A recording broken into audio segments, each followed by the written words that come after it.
Hey, what's up, divine beings? So in this video, I'm going to share you the online workshop that I hosted with Harnish on how to reach your potential and actualize your dream. So the workshop is split into a couple different parts: the introduction, the mind workshop, the middle guided meditation, the emotional workshop, and at the end some Q&A. So I'll link the timestamp down below so you can pick and choose which part of the video you want to watch, because I know it's a little bit long. And with that being said, I'll send you right to it. Leave a comment what you like, what you dislike. We have intentions of creating more online workshop for you in the future. All right, peace and enjoy.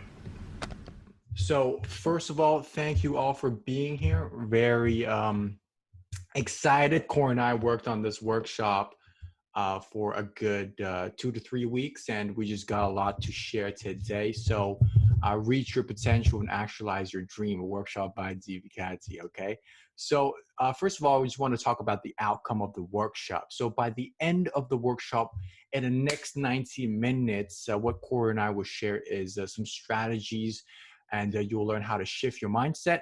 Don't worry, we'll explain what that means. You'll also learn how to shift your emotions and just be more control of your emotions. And with that two combination, it can really help you overcome any obstacles and reach your potential and actualize your dreams in your life. Okay, and what you'll need with for to prepare for the best results for this presentation is three things: a pen, your nice presents, and paper. So because we're going to do some exercises in a bit, so if you have that on your side, if you're driving, it's all good. Maybe we're also recording this, so you can also see that later. Uh, okay, about Divicati and Corey and I. So Divicati is a company that helps focus on helping young adults accelerate their personal growth. So that's what the business that we're in. And our mission is to create a more conscious and loving world and harmonious world through our efforts. So we're really, what we're really focusing on, how can you find your purpose? How can you find your passion? How can you become your best self? That's our bread and butter. And the reason why I'm on this path, I gotta thank my man Corey. So Corey and I actually met in San Francisco back in 2006, 2016. And we actually met only once at a startup conference. But I was like, just walking around, I was a youngin' trying to understand life, just trying to like grow as much as possible. And I was walking around the booth, just trying to like talk to some people. And this guy was just like standing there with a nice smile, with like a nice, like loving aura. So I just like talked to him and got his business card and all that, right? And the day before I left, I actually called Corey and just want to thank him with no expectations at all. And we actually built up a nice organic relationship, which he became my personal growth coach for around 2 years. And he really helped me just like solidify the foundation. Sorry, someone's coming in, which is good. Boom, she's in. And then which helped me solidify my foundation in personal growth. And so, yeah, he actually, oh, sorry.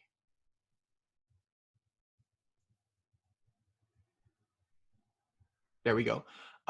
We actually hopped on a conscious conversation. It's actually a podcast that I have a couple weeks ago, and we just had a really nice chat about loving aura, shift mindset, and defeating mindset. And from that organic conversation, we're like, hey, how about let's do a workshop together? Because of the coronavirus, people can't really go out, and so now we're here. Talk about law of attraction, talk about manifesting. All just came from a little hello reach out, and now we're here. So I think looking back, that's just a beautiful journey. And with that being said, that's all about us. But today, the reason why we're here is because about you, about your growth, and about us just giving value to you guys. So with that, how this workshop will work is first Corey will have a workshop, and in the middle we'll do like a nice little meditation, and then at the end I'll talk about the emotional part of things, and then we just wrap it up. And so now, with that being said, I will leave you guys. I'll leave the floor to Corey. Super. Yeah, just to piggyback off what Marco's saying. So I personally have been coaching for some 5+ years now.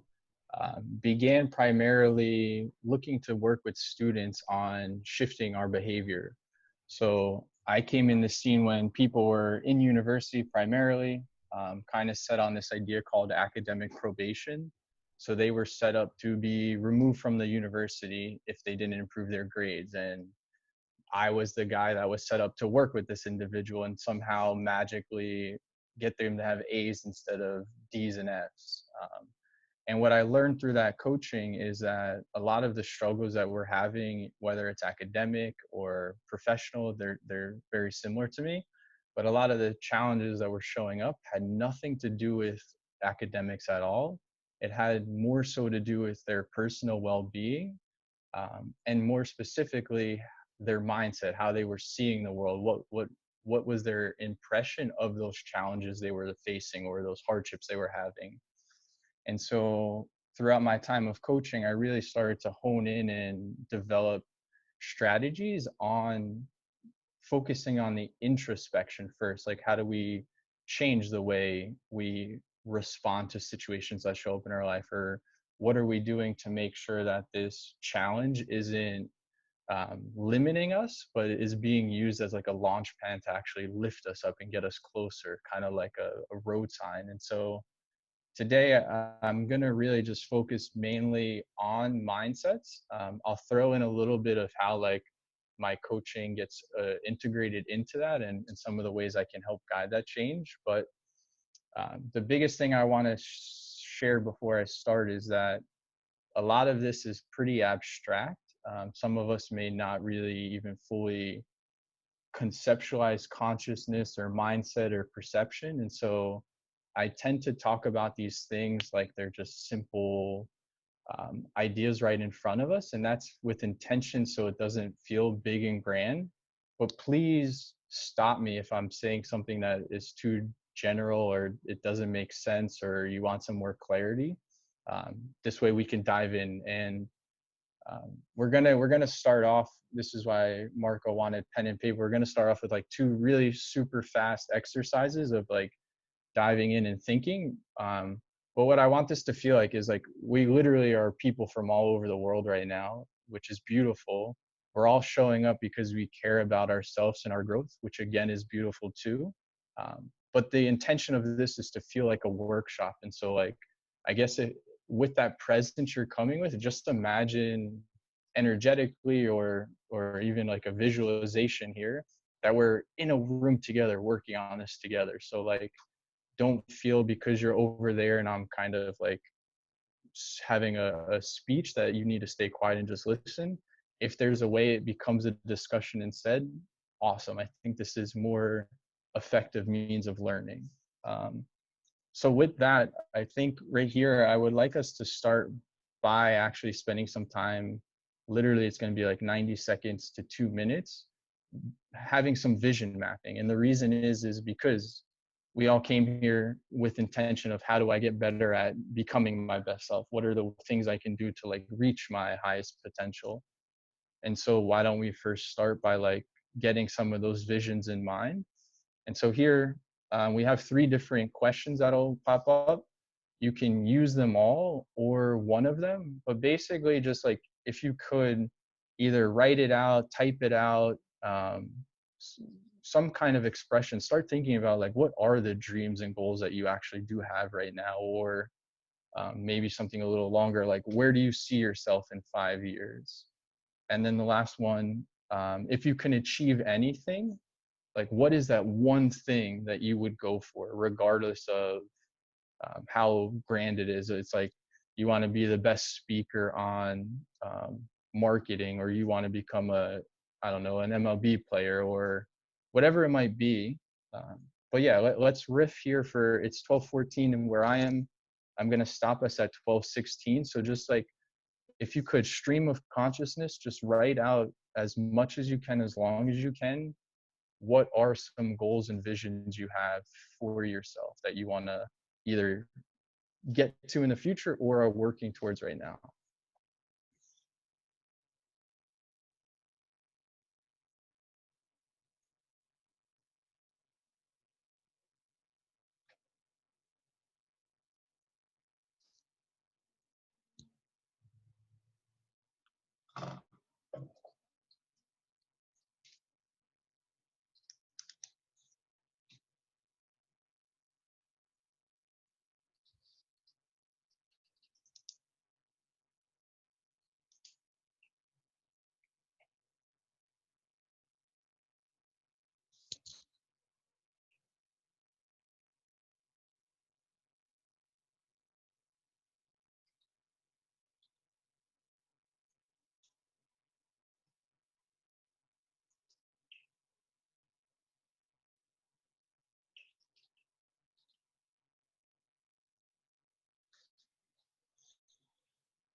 And like if you feel you've already stopped, just challenge yourself to like keep visualizing or putting more out there.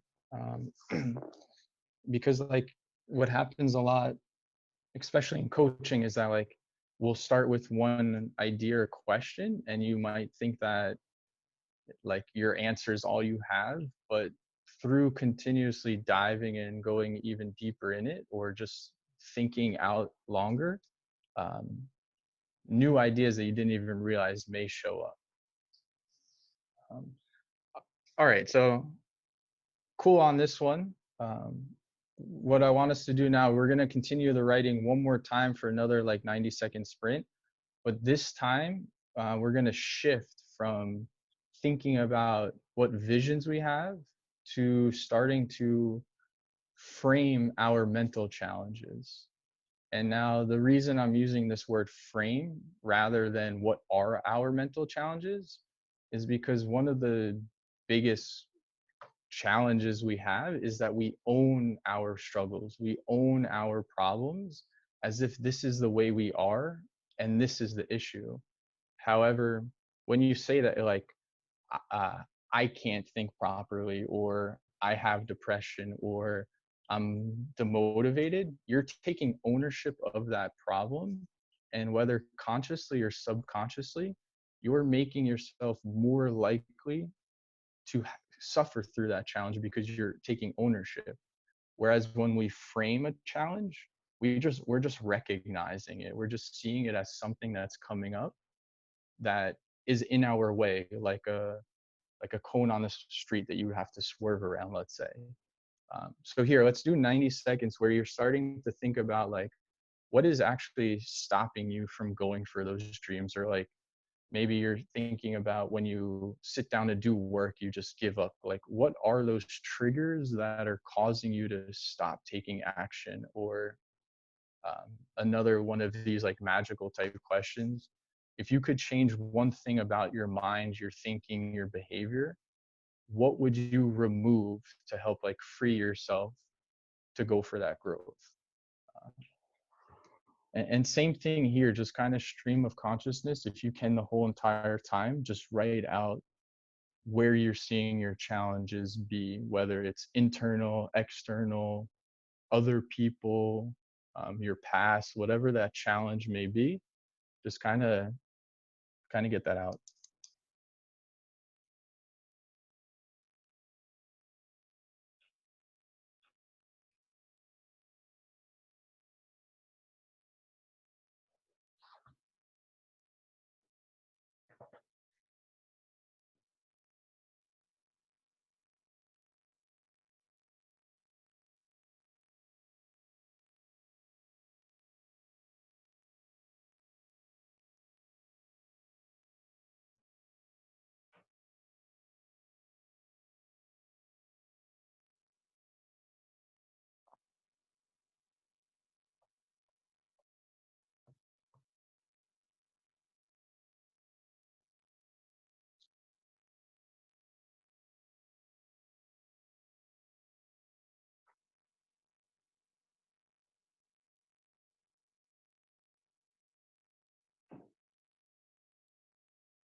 Okay, like last 20 seconds or so here, if you have any last thoughts on challenges.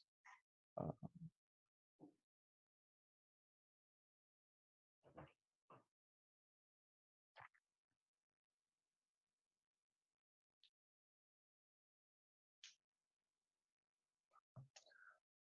okay, cool.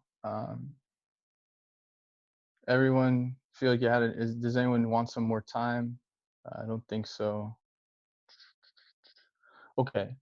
This is meant for you just to like kind of reflect and see some visions that you might have, some goals that you might have, and then observe different challenges you are suffering through.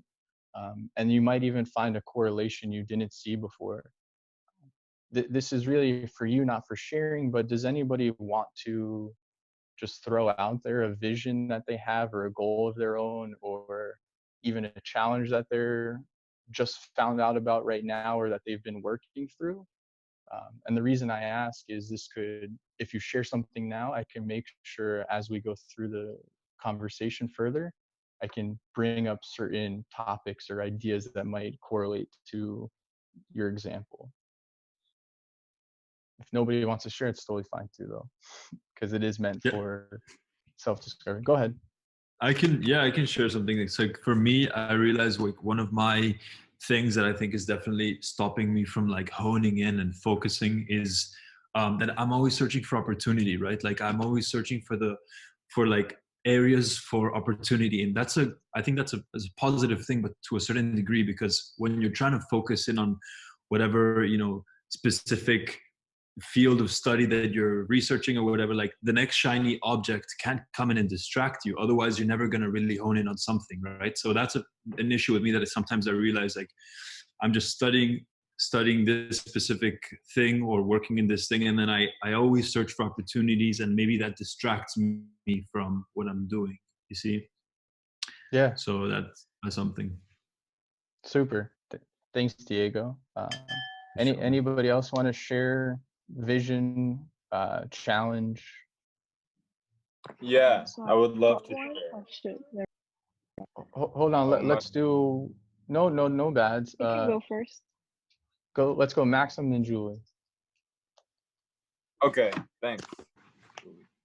So I realized that like nothing's stopping me from going for my dreams or goals, because like I've already, it's already been a decision for me, like that's my goal, I'm going for it.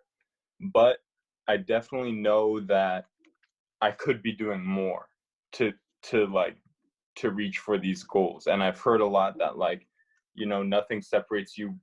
Like the only thing that's between you and achieving your goals is the number of actions. And I wonder why like I'm not taking more actions than I am. And I guess like I'm reaching for it, but I could be doing a lot more. And I guess I don't even know what's stopping me from doing more. Awesome. Yeah. So yeah, and I'll make sure to speak to these things, but for now let's do sharing. But I think Maxim, just the one point I want to make is like the fact that you have this awareness is step one. Like it may take a while until you have an idea of what could be done, but just the awareness, now you're going to start like kind of like subconsciously finding the answers to what you could be doing. Yeah. Okay, Julie, go ahead, and then I'll carry on after that. So like a dream or goal, like a vision I have, don't laugh, Marco, is to really like connect to soul, I guess. Like I know there's a lot of things about meditating and like finding like a chakras or all of those stuff. Like I've never really felt or connected with. So other than like exterior like goals I have, I really want to discover more about myself, like really connect to like the soul and like everything inside. And it's really difficult to know where to start and how to even connect to that, because I really tried to meditate a few times, but other than like being relaxed, I couldn't really like connect to what I'm supposed to connect throughout that meditation. So that's one thing I do want to improve in. Awesome. I'm struggling. Yeah. Marco will touch on some cool things in his segment that might actually help address this. So, but thanks. This is good to hear, and just show you that you guys are like here consciously thinking and like with intention of how to improve. So just the fact that you're pulling out these challenges end goals is important, because now it knows where to give that attention or where to put that action. So here I just want to shift to this like more of the abstract, if you will, and start talking about mindsets. So before what you'll see is my subjective thoughts on mindset, where it comes from. But again, just for kind of dialogue here, does anybody want to take a stab at what a mindset means to them, or how they would describe it, phrase it?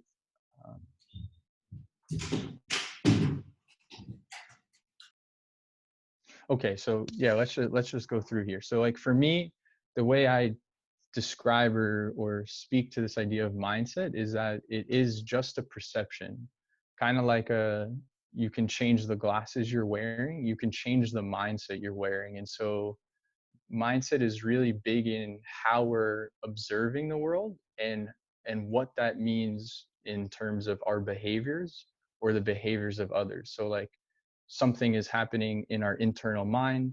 A mindset would be a certain perception of how you intake that information from your thought, or a mindset could be a certain behavior you have based on the way other people are acting for you. And so the big example here is this idea of the observer mindset.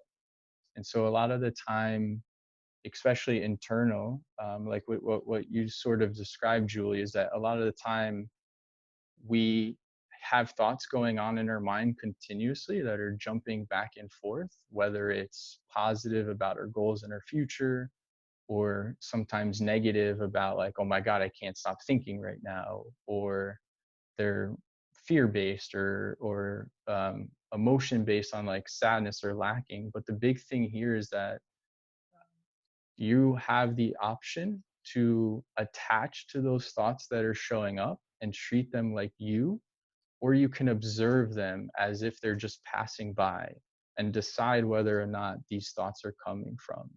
So this is a mindset of just always being in a state of observation, taking in that data, if you will, whether it's internal or external, and then processing what that actually means for you. The other example that I really like that is abstract as well, but it's this concept of the horse and rider, coming from a behavioral economist called Daniel Kahneman. Um, and basically, what we're describing here is that the brain is considered the horse and your mind is considered the rider. Um, the differential between mind and brain here, you could think of it as like your consciousness. So you as this thinking being, living person is like, and that self-talk in your mind, this is the rider. That self-talk is the rider who is sitting upon this horse, which is your brain. A lot of the time we just have those thoughts that come up and we think that's us. So we're like misperceiving our perception as if it were all those thoughts and the thinking brain.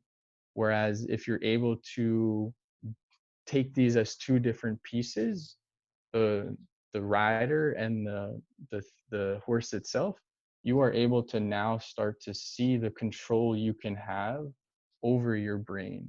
So based on strategic activities, which we'll talk about a little later, you can start to shift that automatic behavior of your brain so that it would do things that are more in line with what you want to do, or it will help inspire you to take actions to reach those goals because you're intentionally feeding your brain that information. Um, and then another way you could just think about a mindset is it's like a set of beliefs or commitments, actions that you're going to adhere to. So kind of like, one example could be, you want to make sure you're working every single morning. So you can have the mindset that once your alarm goes off, it is your responsibility to get up and go in the other room. Or you can have a mindset that whenever you start getting frustrated, you have a mindset that frustration leads to going and taking a walk. So this way you have a certain action to adhere to in specific situations, or a commitment that you just follow suit with. And so there's infinite mindsets we could put on. This is a fun exercise. At some point in time, we could explore either individually or collectively. But the main mindsets I want to speak to today are, I guess we could say, three specific ones. One is pretty standard. That's getting a lot of attention, especially in academics. And it's this idea of the growth versus the fixed mindset.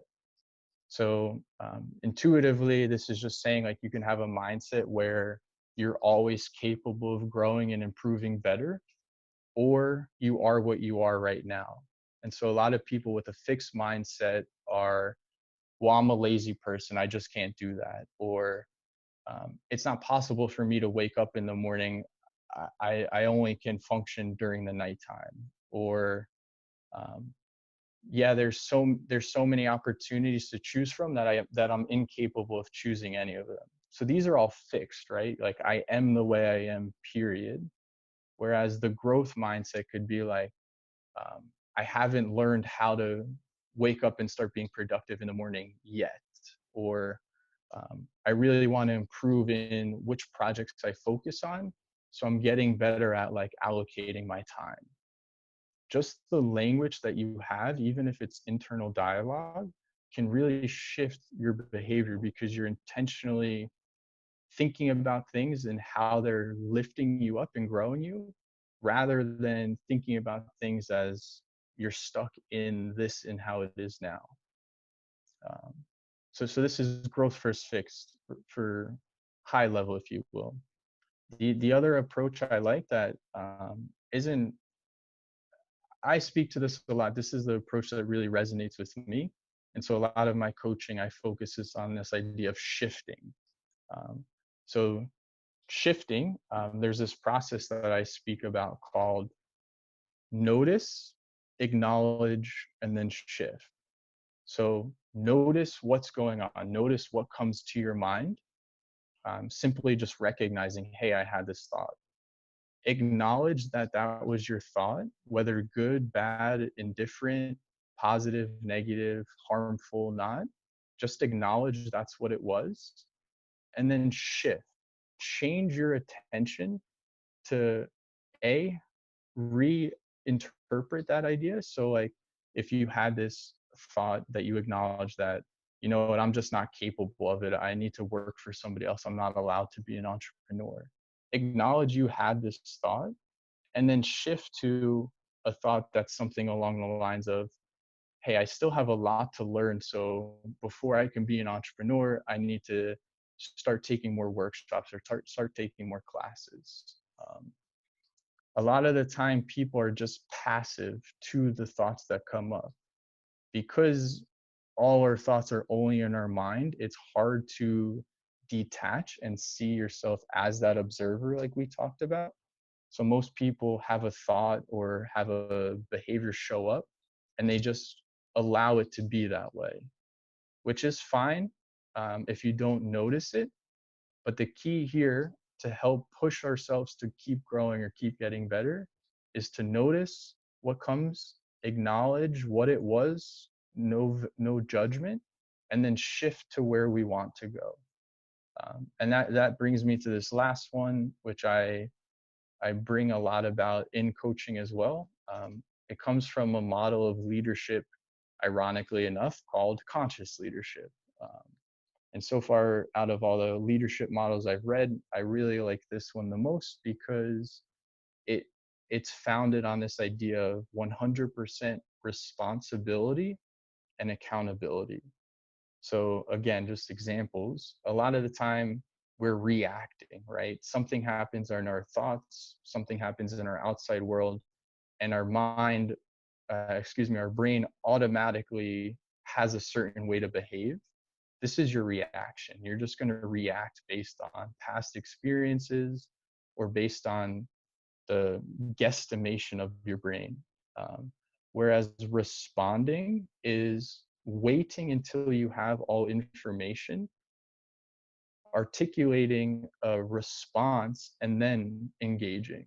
So there's like a time delay here that's happening. A reaction is super automatic, really quick, kind of like car in front of you stops on the brakes and you just automatically slam and start screaming or cursing. This is a reaction. It's just automatic to you. Whereas a response would be, you notice that this car is braking in front of you. You like take a conscious breath and say, okay, I need to slow down and like make sure my hands are on the wheel or something like this. So the takeaway of mindsets is that the way you perceive the world is a choice about what lens you're looking at. And these are a couple variants of what this pair of glasses could look like, being it growth mindset, being it shift, or being it responding.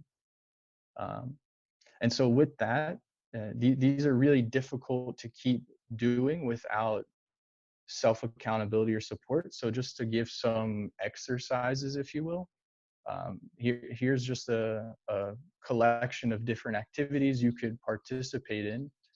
We'll put them all on the screen, and then I'll just like really riff off of one of them at a time. Um, but like you could do things like affirmations. So I am well, or I am healthy, or I will be able to achieve my goals throughout the day, or people want to work with me. Whatever it might be, the idea of an affirmation, which I'm sure most of you have played with, is that you say an intention or a commitment that you would like your future to have, regardless of if it's true now. So this is a way to help build a belief in yourself, build a belief in where you want to go, and also get comfortable attracting that to yourself, even if you're not there yet. So like, let's imagine you're not, for whatever reason, your brain is only able to focus for like 10 minutes at a time, let's say. So you can have an affirmation like, I am capable of focusing for 1 hour straight. And that may take you 6 months to achieve, moving from 10 minutes of focus to an hour. But the key of affirmations is to affirm where you want to go. There's no need to acknowledge where you are now, because we already know that we want to improve. Similarly, writing is a very powerful tool. So this is why we started with writing exercises, because when you write, you are programming to your subconscious what you want to look for, or you're creating a story of where to give attention. And so writing shows up a lot for like vision mapping. It shows up for this idea called post-traumatic growth. So I'll use that example to describe writing here, but let's imagine you just went through some kind of trauma, whether it was like getting fired from a job, losing a relationship, um, either of those. You could look at that trauma as like now you're at a loss, you're suffering because you don't have XYZ anymore. Or you can look at it as an opportunity for growth. So a writing exercise would be like, what did I gain from losing this relationship? And you would strategically go through an exercise of finding what came to you. Or similarly, like with how Diego's always seeking those opportunities, like here you could write about like, what kind of opportunities are coming to me now because of this loss or because of this trauma. Another one that's similar to affirmations is the idea of essentialism. So this is more internal in the mind, but it's basically shifting from allowing all these opportunities into your life to saying yes and no to certain ones. So being very firm in yes and no, and only allowing it to be that way. Additionally, I wrote here, I can't versus I won't. You should try this with some things like, I can't wake up in the morning. I can't do math. I can't get myself motivated to do my job, versus I won't wake up in the morning, versus I won't get motivated. When you wear a won't, you have control. You won't do that. You're making the decision not to participate in something. Whereas I can't is saying I'm incapable. I don't have the ability to do that. So you're limiting yourself by using that word can't, whereas you're empowering yourself when you use the word I won't. Okay, really quickly to finish these powerful questions. This I do a lot in coaching, because we're strategically choosing questions like that of the writing exercises to get to where we want to go. So like, how can I take all these opportunities that I'm curious to find and use this as a way to find my true passion and really grow in on that? Or what can I do to start creating more actions in my everyday to reach these goals that I already know that I want? Or how can I start diving deeper internally to create this um, connection with self, or um, any kind of what's and how's are really important questions because they help guide you to see where you want to be going. Vision mapping, we did this at the beginning. I think this is one of the most beautiful things you can do, even if it's like visualization where you're not writing and you're just imagining or feeling the sensations. Um, there's been a lot of research by people like Joe Dispenza, Bruce Lipton, looking at when you bring certain things to mind and you really hone into that frequency, your brain doesn't know the difference between reality and internal. And so if you're visualizing something, your brain thinks you have that something. So you can help guide and motivate your brain to achieve those somethings. Um, and then the last, similar to the I can'ts and I won't, is this idea of reframing. So we can look at anything in our environment and see it a certain way as it is now, or look at it differently. So just the example here is something happened and I love it. So like I had this exam and I didn't study for it and I failed and I love it. Or I just gave my best on that interview for this job and they said no and I love it. So you're changing your relationship with that activity as a way that like no matter what, it's still good. There's still something coming from it. It's just how you frame that something. So these are, I guess, like some key activities that I've seen and I've helped integrate into people's growth patterns. And these are some things that work well depending on what questions we're asking or what prompts we're giving based on that situation. The biggest thing I'd say here, and then let's just wrap it up.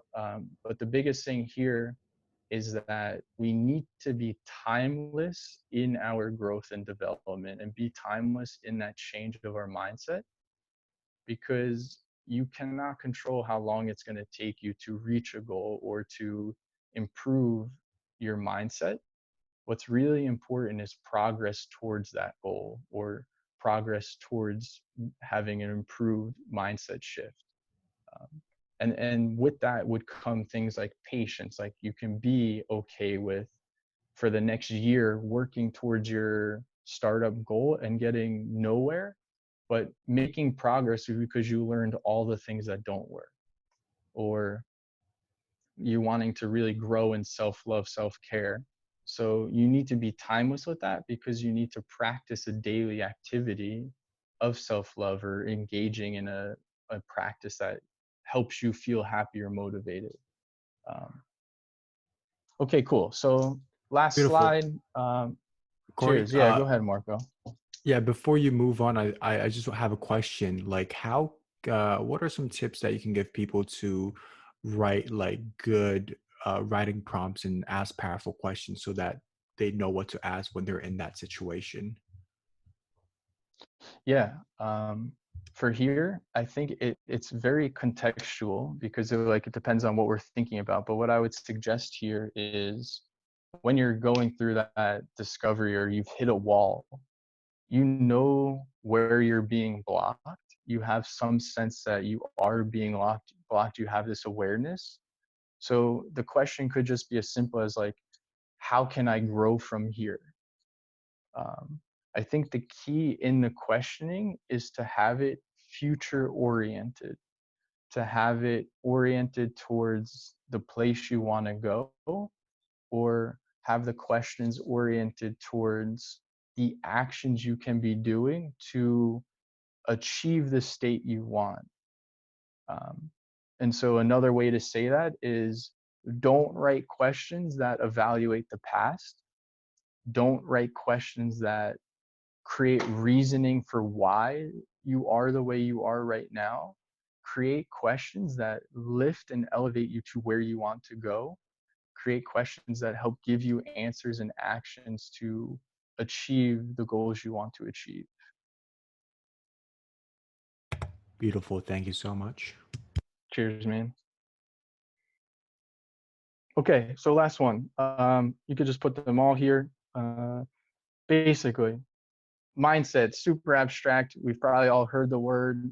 Sometimes we get it, we don't get it, but a mindset really is a perception. I think the best way to think about mindset is to think about it as a lens that you're looking through life in. So you can change your mindset just like you can change that of a pair of glasses you're wearing on your face. Um, the key is to find the mindset that only lifts you up, that only helps push you towards the goals you want to achieve. To do that, you need to focus your attention on what you want. Focus your attention on where you want to go. Doesn't matter where we've been, doesn't matter what's going on now. What matters is we focus on where we want to be. And like Maxim mentioned in the beginning, it is all about action. If you don't do anything, you can't get anywhere. And as I started speaking to a little bit before, the size of the action is irrelevant. It's irrelevant for two reasons. One is because growth is about progression. It's not about a when. So we progress no matter how small it is. Second is growth is a habit. We are constantly waking up every day to grow and be better and become our best self. So the key is just taking that action, even if it's micro doses, because action over time, there's this woman, Barbara Fredrickson, who's a positive psychologist, and she calls it the upward spiral. So if you keep taking small micro actions, you're going to start spiraling in a fashion where you continue this habit of positive action. So take action, shift your mind, um, respect what shows up, observe it, and then respond with what's most necessary. That's all. Beautiful, beautiful. Well, we'll just stop the share and we'll come back to the main group. Is there any questions for Corey before we move on to the next section? This is your opportunity to ask any clarifying questions, anything that Corey should go more in depth in. Ask away.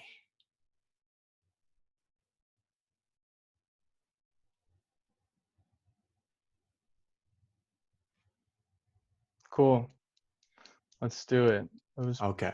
enough said. Enough said. Enough said. That means you're clear, Corey. So Gotta internalize it, man. correct. So that was a lot of information. I know we have to internalize, as Diego says. So right now, what I'm going to do. Oh, before I go into that, first of all, Angel and Isabel, thank you for coming. They come mid workshop, so just want to say hello. And so what we're gonna do next is just I'll guide you guys through a nice little meditation. And the reason for this meditation, first, will help us just absorb and just be more here. Second, it also helps us really experience what Corey was talking about when he was talking about the notice, acknowledge, and shift.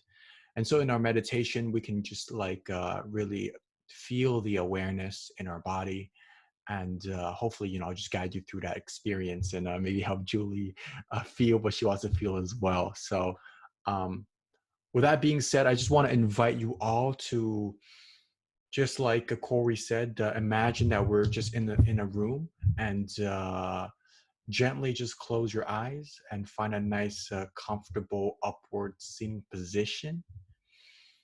The reason why we want to be on a nice upward position is just to have just to prevent us from falling asleep. And so this meditation won't be too long, around be like 5-7 minutes.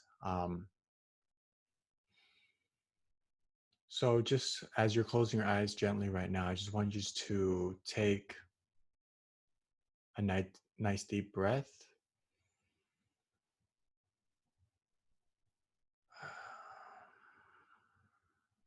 Sort of imagine like your awareness going from the external world back into your internal world through the breath.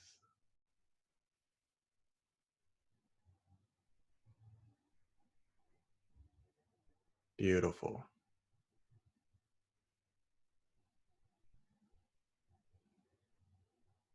And now I would like you just to observe your breathing without any deliberate influence on it. Just observe how you're breathing.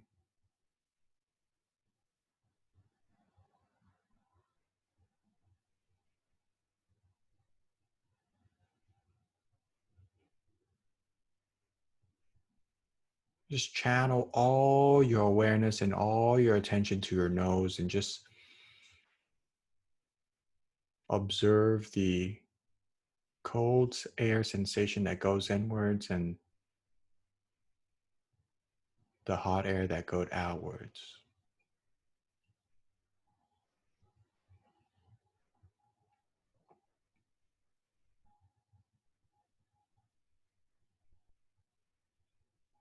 Beautiful. All you're doing right now is just observing how you're breathing.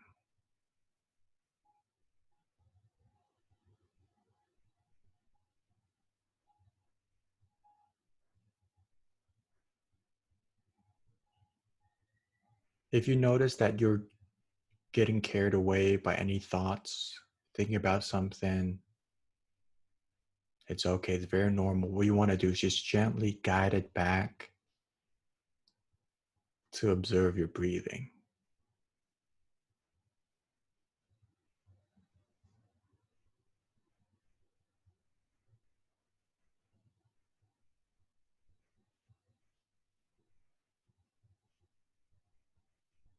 Now we'll just stay here in the observant mode for a little while, and this is just us being the rider.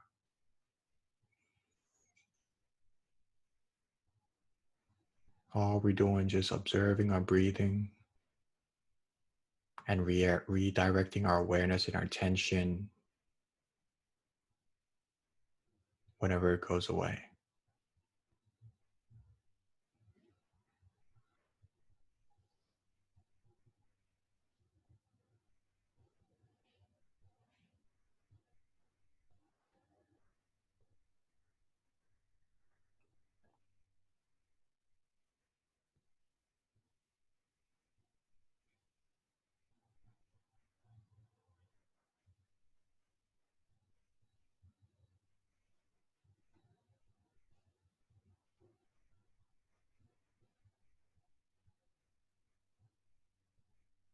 What might help you not have so much thoughts in your mind is just by totally relaxing your mind.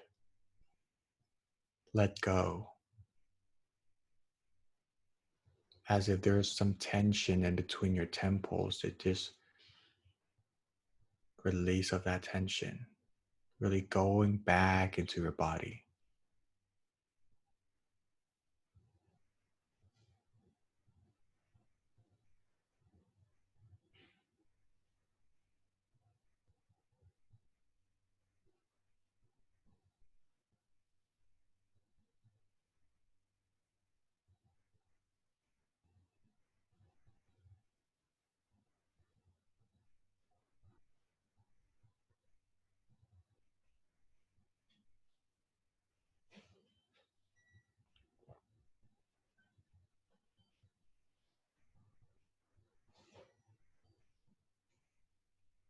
Now, next thing we want to do is just to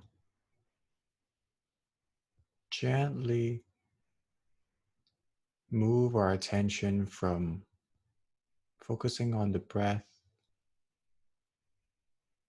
and just imagine a stream of light from the nose gently going down to your throat. So now your awareness goes from your nose all the way to your throat.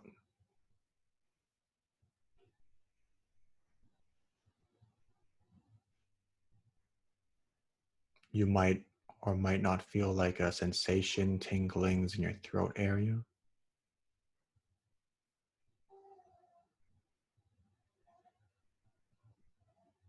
If you don't, that's okay too.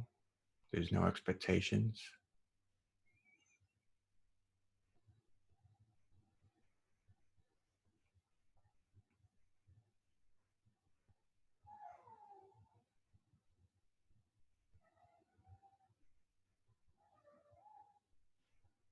Now I want to invite you to direct your attention gently from your throat. Again, imagine a stream of light going from your throat and just gently going to your chest.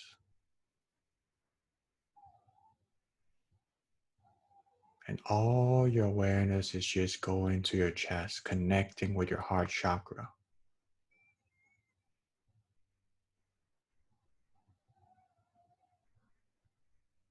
If you want, you can put your hands on your chest to feel more of the sensation.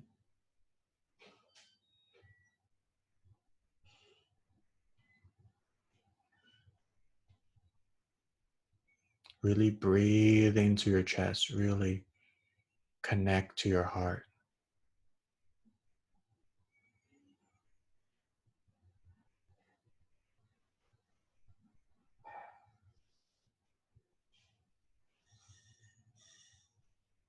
Again, if there's any thoughts in your mind, just let it go and gently redirect your attention and your awareness back to your heart space.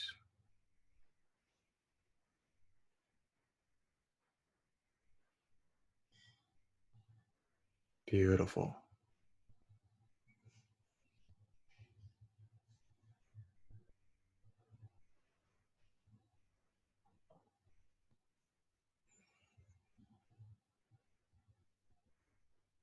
Now, I want you to just really feel your chest opening up when you're breathing into it.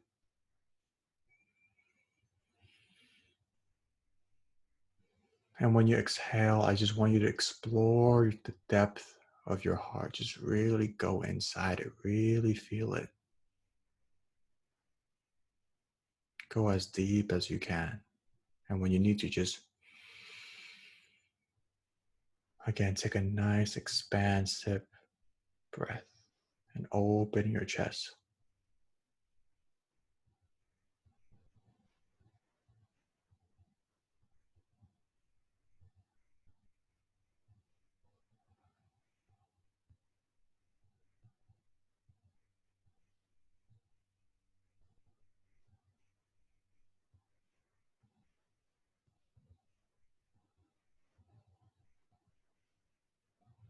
So keep doing this in your own pace.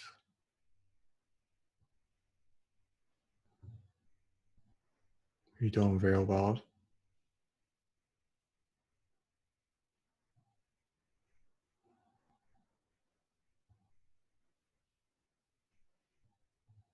By doing this, we're just really connecting to our heart right now. Really get acquainted with our inner being.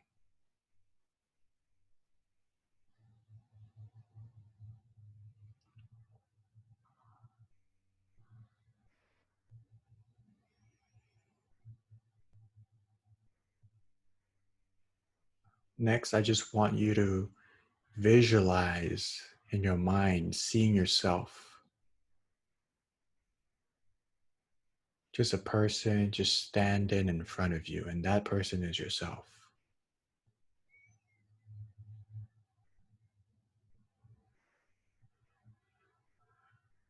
And as you're doing this, I want your attention still be in your heart, but just really look at yourself.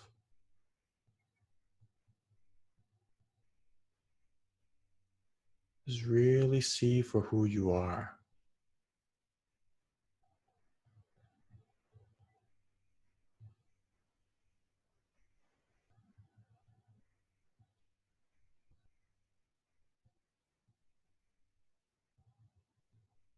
Share some eye contact with it.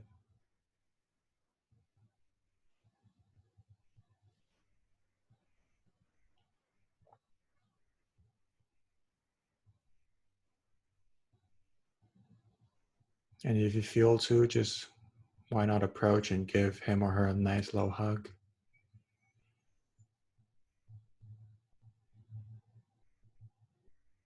Just express your appreciation, your gratitude for this person.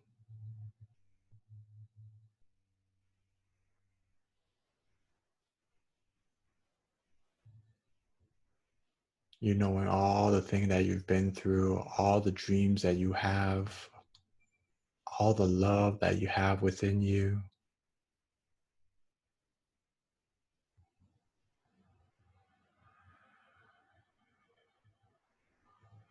Just feel free to express as much as you want.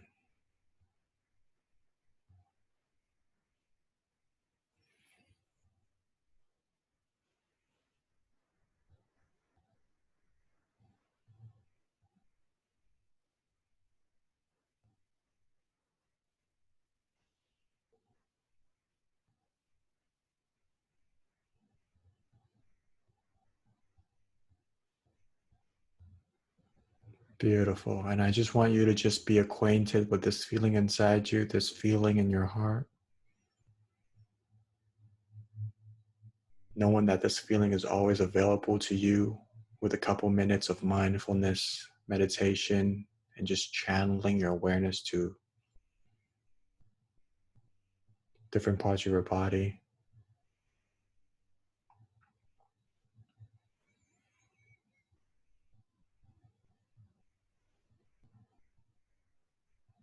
And whenever you're ready, I just want you to just start wiggling your body, your toes, your fingers.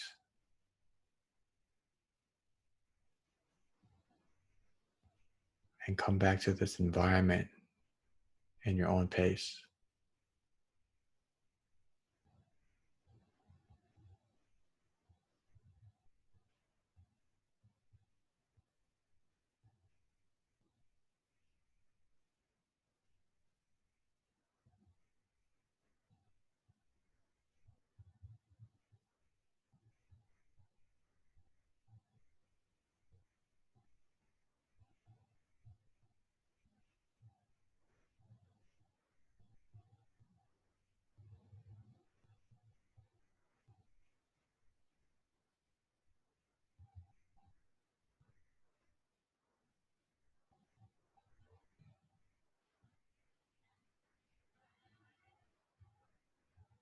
All right, beautiful.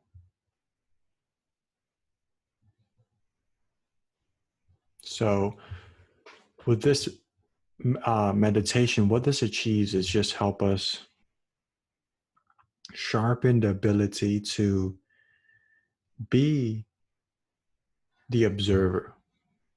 Because sometimes we can be so in our thoughts, we're in that loop. And so by having that mindfulness meditation once in a while, it can just help us catch our thoughts and just be a more acute observer, be a better rider. And so I hope you just really was able to feel yourself just shifting your awareness from the thought into just observing. That space in between is what Corey was saying, the respond and react. And the next part, which is the next part of our workshop, is about the emotion. So that's why I guided you guys to feel your heart, because at the end of the day, that's really powerful. Where we want to be. We want to connect back to the heart, which I'll explain why it's so important in a bit. So with that being said,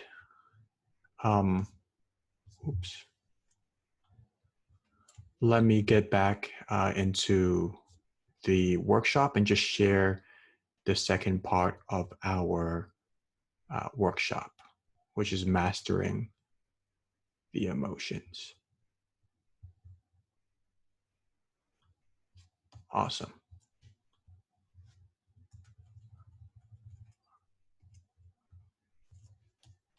One second. Okay. So why are we talking about emotions and why is this important? So I think the mindset, first of all, is very important, because with law of attraction, everything starts in the mind first. It comes in the form of a thought. And I just feel like in the modern society, we don't talk about emotions a lot, especially with men. Men are supposed to talk about that feelings. It's stigmatized in a bit, right? But think about this. We're going through life to do certain things, experience certain things, because why? Because we want to feel something inside us when we do that thing. If we don't have the ability to feel, like, why would you want to eat that ice cream? Why do you want to go for that? Why you want to go surf? You'll just be numb and you don't feel anything, and that doesn't yield any meaning, right? So feeling is just, it's a beautiful thing that we all have, and that experience that helps us experience life, the richness of life, right? And so we really want to understand our emotions to have a sense of mastery over ourselves. And this might help Maximum a little bit. The next slide. First, we want to understand emotions. It also helps with our energy source. And if you're going for your dreams and you feel like you're not really doing much, you're procrastinating, you're having that doubt. Oh, sorry, Maximum's coming back in. Just admitting him. Cool. Like, it takes a lot of energy to build that dream, right? Think about this castle. Think about like the logistical, the financial, all that stuff combined. Like, you just can't imagine like building that castle. Maybe that's your dream right now. That's the grand, beautiful vision. And if it's little castles, cool, but like ultimately, maybe that's what we want to build in our lives, right? So how can we do that? And really, there's two major ways to attain more energy in our lives. Okay, this is not the only ways, but this is what I've found that's been really helpful to my experience. And one is cleansing the past. And this is very important, because if there's something that's holding you back in the past, it can really drag you down, because emotions are actually stored inside our body. And if it's not released, it's actually consuming our energy without us even noticing. It's actually dragging our emotional baseline down. Okay. So in the past, maybe I have some family issues, I have some like self-love issues and childhood trauma, things like that. And that really held me back. And that's why I'm procrastinating. That's why I have those limiting beliefs, those doubts. So by cleansing the past, having that detox is very important. And we'll talk about how to do that in a bit. And the next thing that we can have more energy sustainably, not some like Red Bull BS, it's by having that future attraction. And what I mean by that is like being pulled by a vision.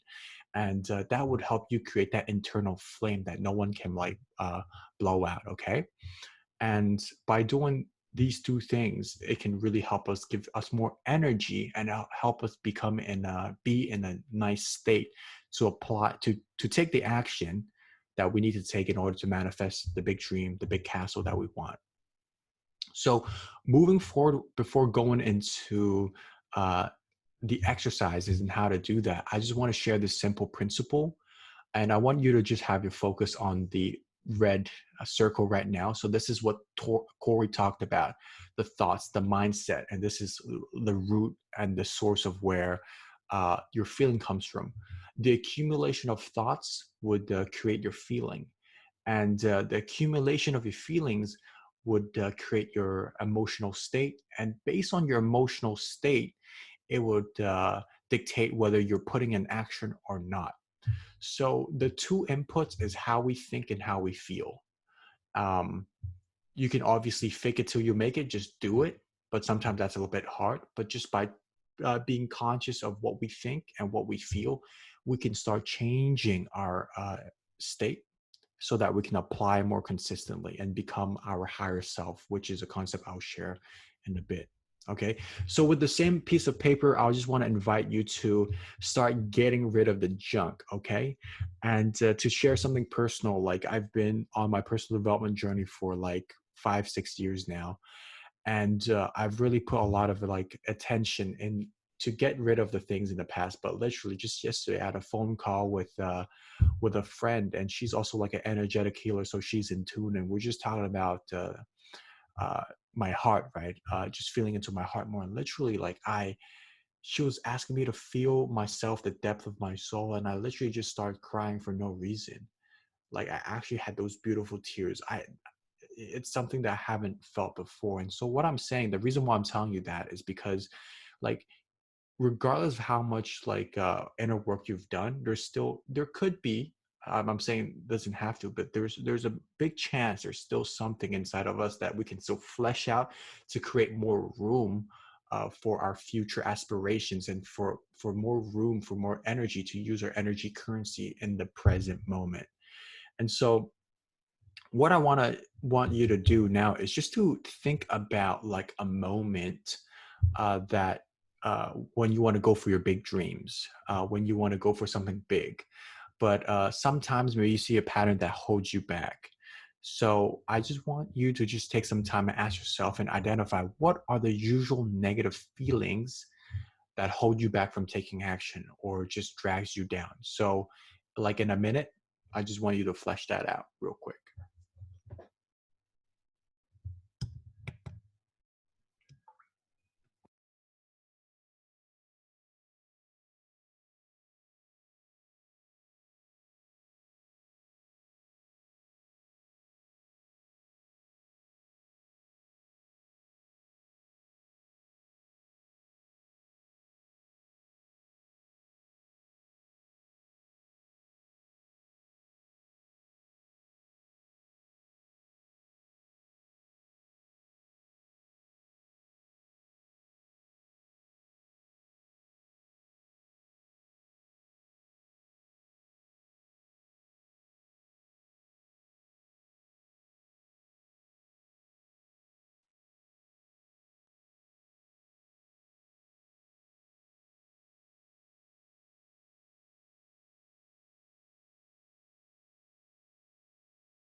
Okay, awesome. So moving on, I just want you to again be very introspective and ask yourself what makes you feel that feeling. So what I mean by this uh, is there a pattern that usually make you feel this way? Is it like when your mom says something, or when you didn't get a certain achievement, or is it when you see a particular person? Like, so just really think about what causes you externally and triggers you to feel those feelings that you just identified in the first question.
Okay, so a couple more seconds here.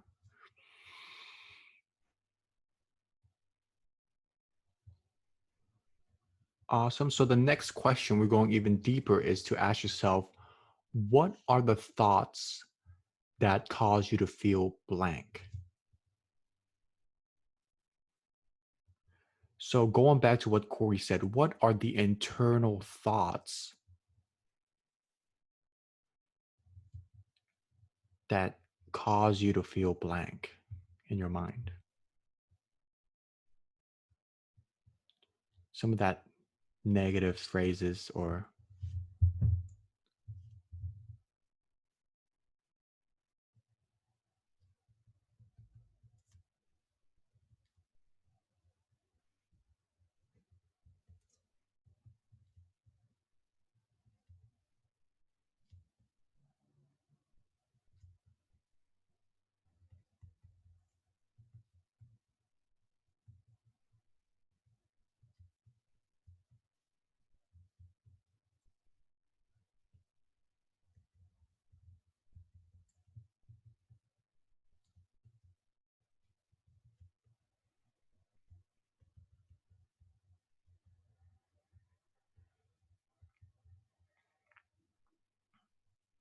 So just like keep thinking, what are some of the phrases that always happens in your mind that cause you, that drags you down, your negative thought loops.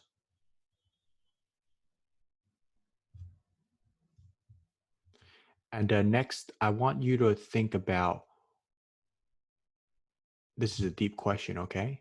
It's like, what do you have to believe to have these thoughts?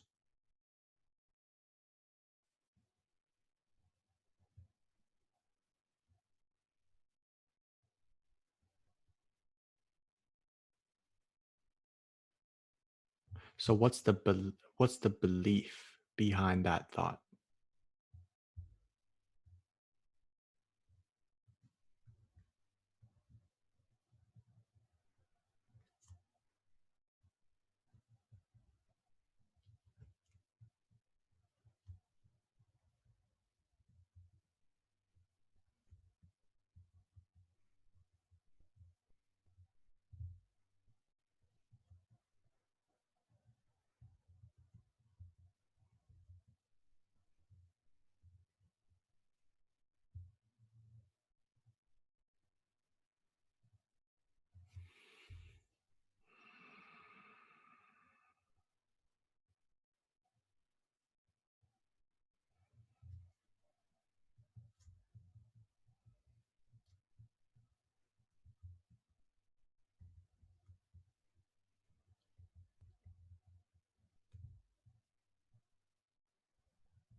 Okay, and let's move on is to ask yourself, what is a new belief that will give you more positive energy? So now that you have identified the belief, what is a new belief that you want to embody and that can actually replace that negative belief? So when those negative thought loops come, now, as Corey said, right, about the shifting, we can shift our direction towards that new positive belief that gives you more positive feelings.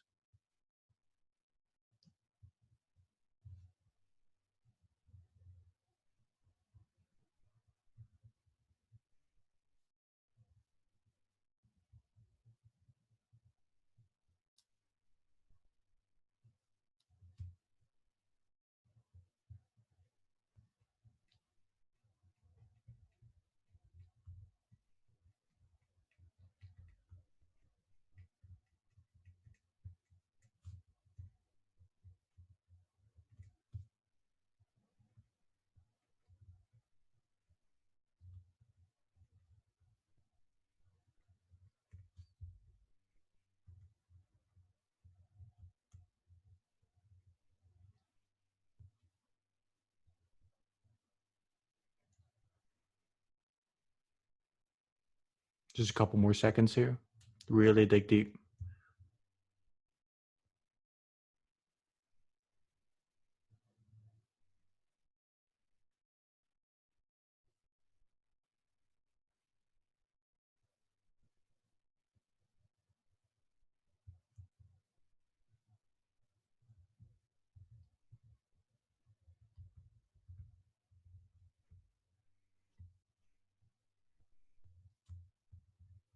Okay, so what that does, what we've done here is just understand some of the negative thought patterns that cause you to feel the negative feelings, and some of the negative belief that causes those negative thought pattern. And beliefs are just accumulation of thoughts that have so much momentum over time. So what we want to do is, with every conscious shift, we are able to use that as an opportunity to create a new belief.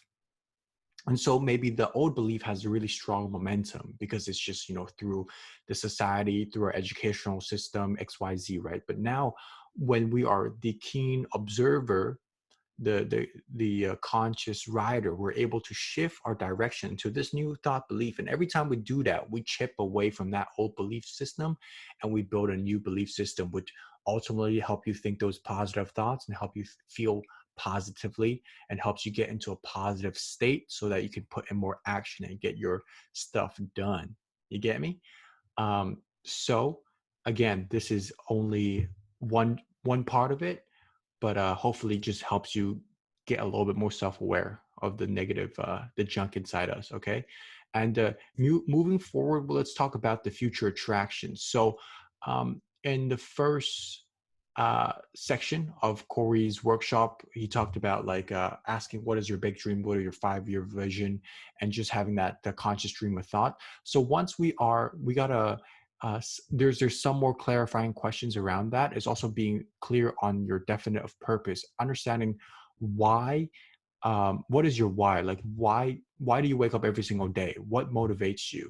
What gives you meaning? What do you find that like just makes your heart go on fire, just makes you feel so alive?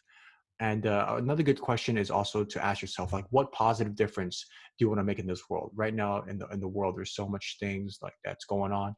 So, what's the contribution you want to make? What do you want to be remembered for? So, by asking these questions, it helps you refine not only your dream but also your purpose, and it could help you add more fuel internally to go for what you really want in your life. And so, this is very important. Okay, so. Really do the inner work, because a lot of people actually distract themselves from either thinking, ideating, and just doing, and don't spend enough time like refining and reflecting and really just bringing that awareness back into our own heart to constantly reevaluate if there's something that's congruent or the meaning behind what we're doing. We're just being so distracted by everything that's outside that we forget to put the awareness inside.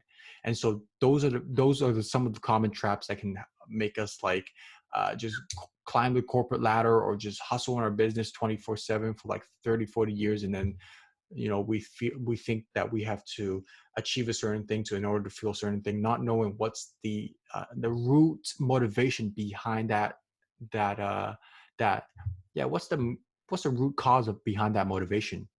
And sometimes it just ties all the way back to trauma and childhood and things like that. And people like, oh, I'm doing this because I want validation, XYZ. So we definitely do not want to fall in that trap. We want to definitely do the inner work to cleanse ourselves out and just to really come from a pure, congruent source to know, okay, that is exactly what I want to attract. And I'm doing it from a gain frame instead of like from a loss frame. And so if those 3 questions don't help you out, don't worry.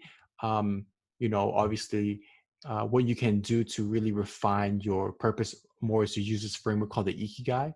So it's just a couple of circles asking you, what do you love, what the world needs, what can you pay for, what are you good at? So just take around like 10-15 minutes sometimes just to sit down and fill in that framework and see the overlapping things from different segments, and just find if there's something that you can combine in the middle and just really find your true purpose and something that gives you a lot of meaning. Okay.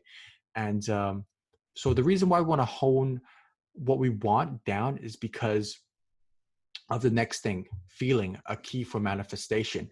Once we're clear on our purpose, okay, now on the same sheet of paper, I want you to be clear on the feeling. And what I mean by this is, think about when you achieve your purpose, when you achieve your dream, what are the feelings you would like to feel? And so again, with about a minute, I want you to just write down, what is the feeling you want to feel when you achieve your dream and your purpose?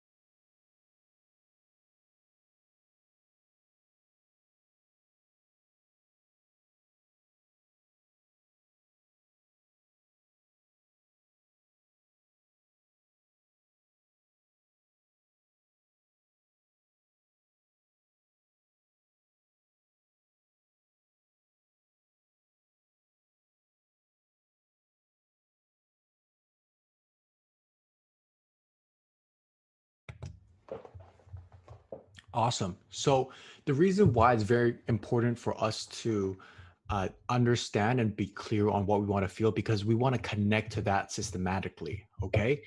And we want to always feel what we want to feel right now at this moment. And the reason why is because you got to think as our body as like the radio frequency, sorry, our body as the radio, and what we want to attract as the radio frequency. So for example, if you want to attract abundance in your life, the abundance radio frequency is at 88.8. And if you are at 44.4, there's no way you can actually attract the ideas, the people, the serendipity at 88.8. So we have to raise our own vibration to be in the same vibrational match to what we want ultimately in life.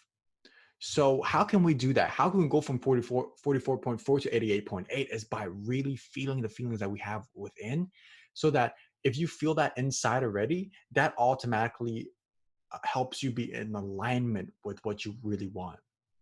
And so because you can only attract the things that you're in the same vibrational alignment with. And that's why we have to use our thoughts, shift our thoughts to that upward spiral, and also just to feel the emotions that we want to feel ultimately already. And if we are able to feel the feelings like whatever you wrote down, whether that's being proud, abundant, happy, joyful, if you can feel that all the time, that helps you have that environment internally. And because with the law of correspondence, what's happening inside will reflect on the outside. You're creating from that energy source, and so that everything on the outside, you start like, picking up on nice ideas. You start like meeting nice people. You're emitting that frequency outwards, and obviously you still have to put in the action, but that just helps manifest way faster and easier. And so right now, let's talk about how can you feel that consistently. So I want to take a more systematic approach and also have some like prompters for you to think about as a mental tool. So one thing is like, where is this feeling already present in your life? Really think about it. If it's feeling abundant, think about like, hey, how can I feel more abundant right now? Where can I feel more abundant? We feel like our bank account has to be XYZ, triple Z, like a lot of zeros in order for us to feel abundant. But let's say, can you feel abundant when you buy that piece of gum? Can you feel abundant every time you spend that $1, even if it's just $1 to buy like a piece of gum, right? Can you feel abundant when you just like donate that, $1 to a homeless person? So start asking yourself, how can you feel more of this feeling that I want to feel in your life? Okay, really see where it's already happening in your life. Sometimes we feel we forget to appreciate the things around us, and so that by doing this and really seeing where I'm really abundant or where I'm really free in my life has really helped me. And the second is like, what can you stop doing? Okay. Sometimes there are certain emotions or certain thought pattern that jeopardizes this feeling. And for me, it's like just thinking thinking scared, thinking that the world is scarce, thinking that money is very hard to come by. So really identify what are the sort of things, mindsets or things that you're doing that's undermining your ability and your chances to feel more of this feeling. Is it just cutting down on the people that you need to meet? Is it like stop watching the news? What is it that you can do to really increase your vibration to the feeling that you want to feel, to match that radio frequency? And lastly, what we can do is to visualize that's already happening. Okay. And so as Corey said, the mind can't differentiate it if it's real or not. So, like in our meditation, right? If you just close your eyes for like 2 seconds right now, you like try to imagine like that dream that you have, or a goal if you don't have that big dream, or your purpose if you want to go bigger, your version of that big castle, right?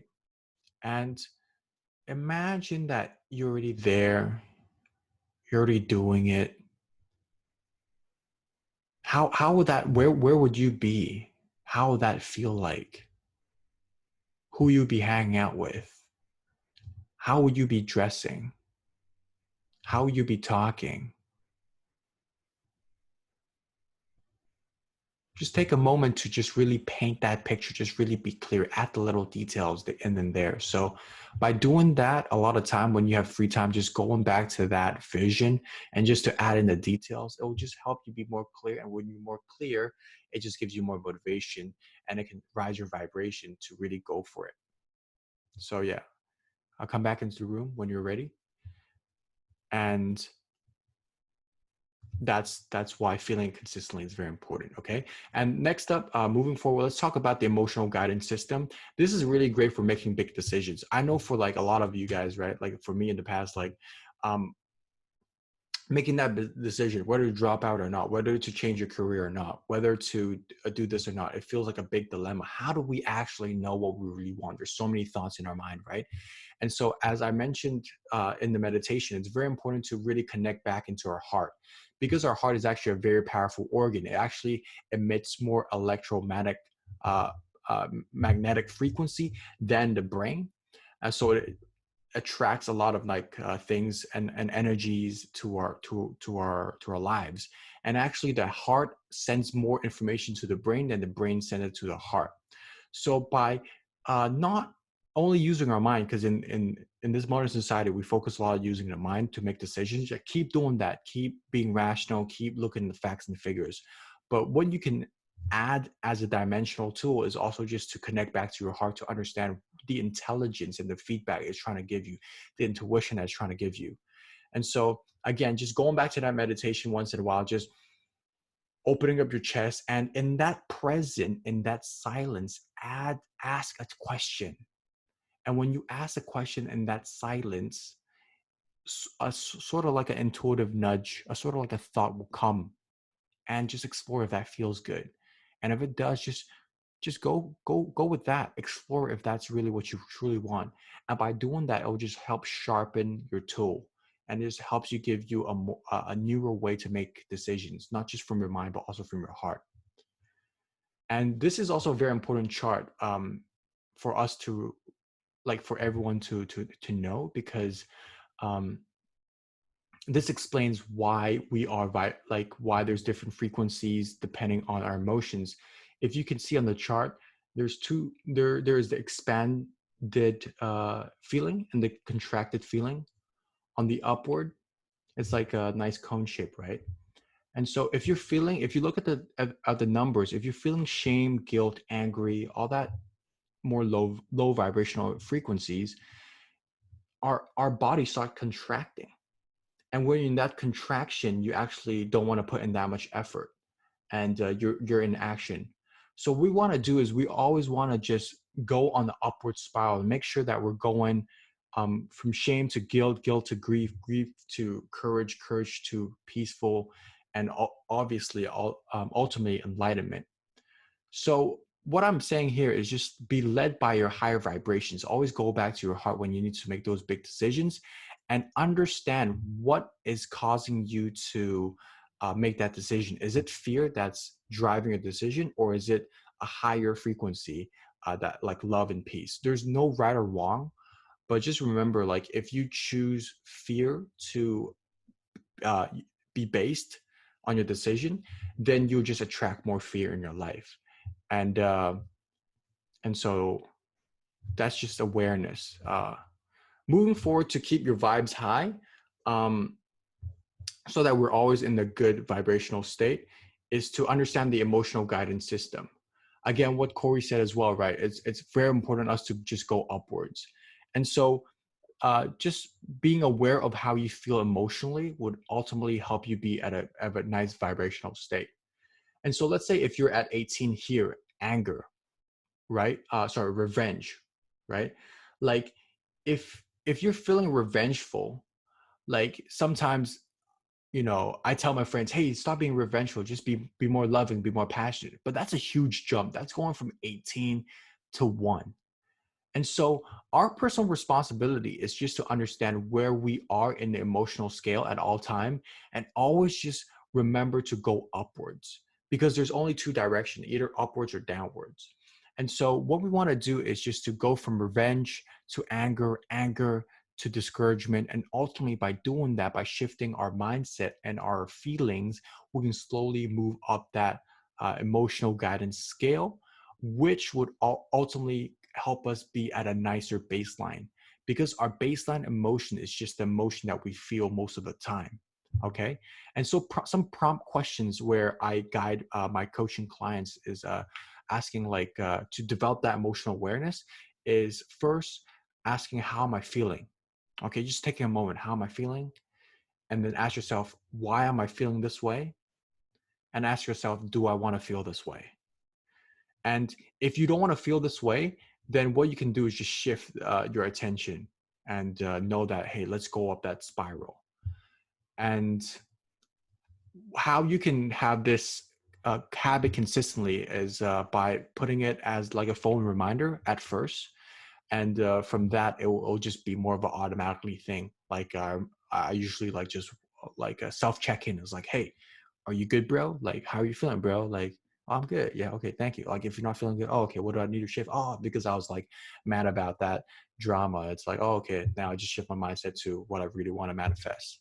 So again, this helps you go from your head to your heart very quickly by asking these questions.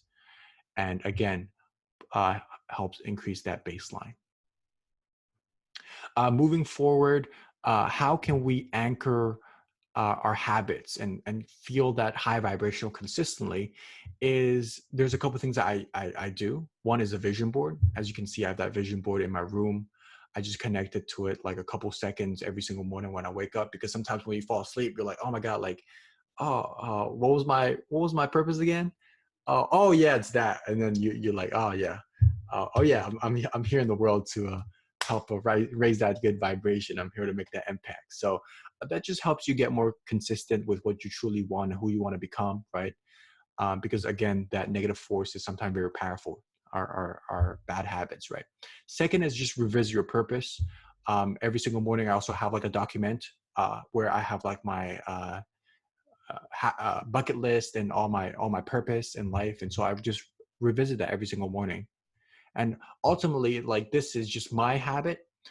So find something that works for you, and how can you revisit that purpose and be in a high vibrational consistently.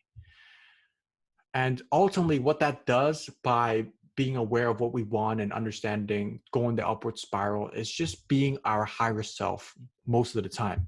This is the key, because like, I'm sure you guys can relate. Like, you guys know, like, I know what I need to do to move to the next level. But is whether I am conscious enough to apply what I know.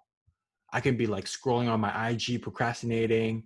I can be in self-doubt mode, or I can be in research rabbit hole mode and just really putting in the action, just really making moves, right? So what causes us to be at the IG or like the action mode is just what, like, which version of ourselves are we being? Because there's so many different personalities in our mind.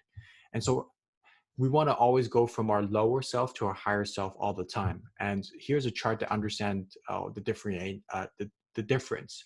So our lower self is based on like those lower emotions, like negative and fear, versus a higher self more about that positivity. Okay.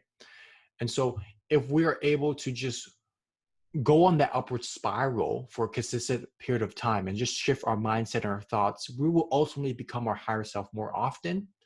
And now when we're in that state, we can just put in the action more consistently, be drawn by our heart, just like, be excited by the possibilities, and really going for it. So putting it all together, I know we're a little bit over with time, so I'm just trying to like crunch it out. Putting it all together, what in this workshop, what I shared is just to cleanse out the past so that you have more energy, and also just be clear on what you want in the future to give you that nice boost. And once you're very clear on what you want, now you can start just feeling the feelings that you want to feel within. And doing that consistently will help you raise your vibration. And what you want is also just to be aware of how you're feeling, constantly shifting again to that upward spiral, knowing that, is it fear that is controlling you, or is it, oh, goodbye, Allison. or is it your heart that is driving you? And next up is, so by doing that, by doing the other combination, it will become our higher self and help us go for it and put in that more action in our lives.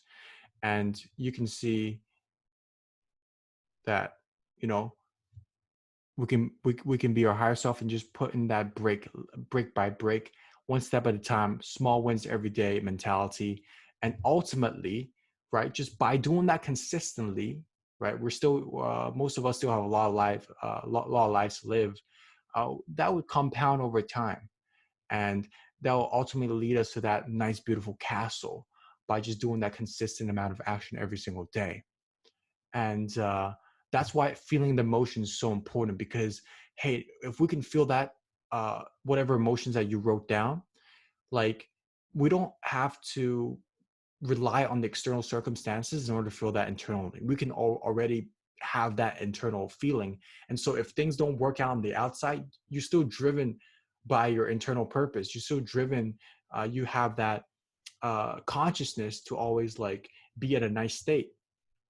And so that will really differentiate people that base their emotional outside versus people that base their emotion inside. And that just really gives us back the power and just help us be consistent with our emotions. And so guys, here's the next steps, okay? Feel free to chime in, Corey, at this point. Is find your tribe.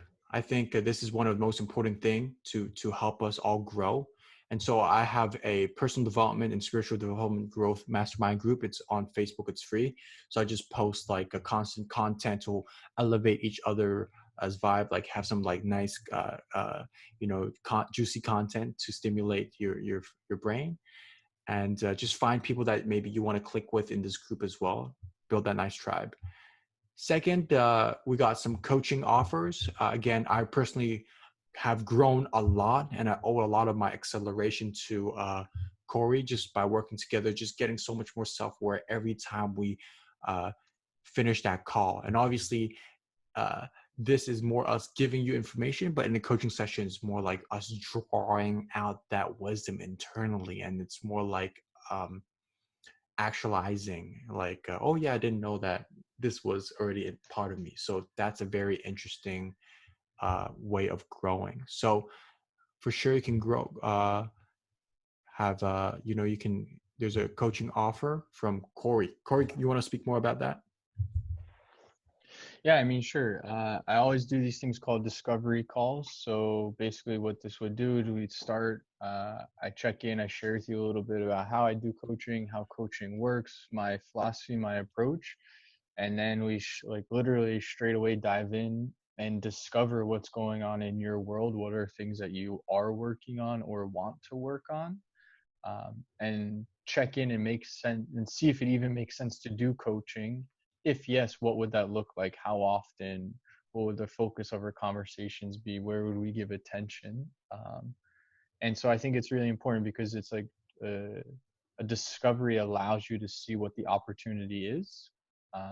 And it allows you to even get a sense, because of that fact. During that call, I do a lot of powerful questioning. It might just be useful in that one-off. Like I've had many people come and do a discovery and we find out, hey, now's not the right time, or based on what you're working on, coaching doesn't make sense. So super genuine, transparent, just trying to check in and see how, if at all, I am the right person. Beautiful. Yeah, so Corey has a website. You can check it out. There's a link we're going to share right at the end. And thanks to Corey, I also stepped into the journey to become a personal coach myself. And you can consider, doing the same discovery call with me. So I mainly help young adults really accelerate their personal growth, really find out their passion, their purpose, and I've coached over 25 people so far. And again, in the coaching session, it's just for us to vibe, to understand if we match, and if we do, we can, further discuss if we want to work together. Again, I also have a website where you can check it out. And so that's the next steps. So yeah, just feel we're just here to serve and earn, and we're just here to offer or service is just a beautiful exchange of energy. So if this intrigues you, if this resonates, hit us up. Also, next steps, here's a link. And then there's also some book recommendations from both of us. So first is A Slight Edge. This really talks about how to like hone in the habits and how to like why small actions really matter, and it can help us build a really nice habit. This actually is one of the first personal growth books that I've read, and it has made a big impact in my life. Second is Asked and It's Given. It's something that I've been just recently reading, and it's more spiritual, but it's like about like feeling. It's about how to think to manifest what you want, to be in a nice vibrational state, to go from that 444 to that 888. Okay, so that this Asked and It's Given is what it's about.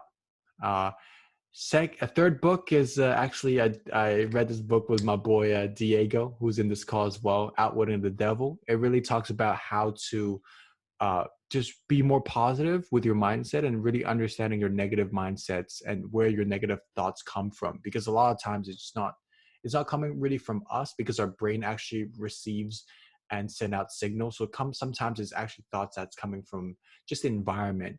And so how can we outwit that devil? And what I mean by devil is not literally like a guy with like a spear. No spiritual reference there. It's just more like the negative energies in the world. So how can we tune into that positive energy more? So this book really talks about that. And then lastly, also another classic from Napoleon Hill, How to Think and Grow Rich, really understanding how powerful our mind is, and why thinking the right things would lead to you growing and ultimately become successful. So yeah, Corey, you want to speak about yours? Yeah, sure. This is this idea called Essentialism, Greg McCowan. Super simple, really fast read, and just hones in on how to think about the idea of what is essential.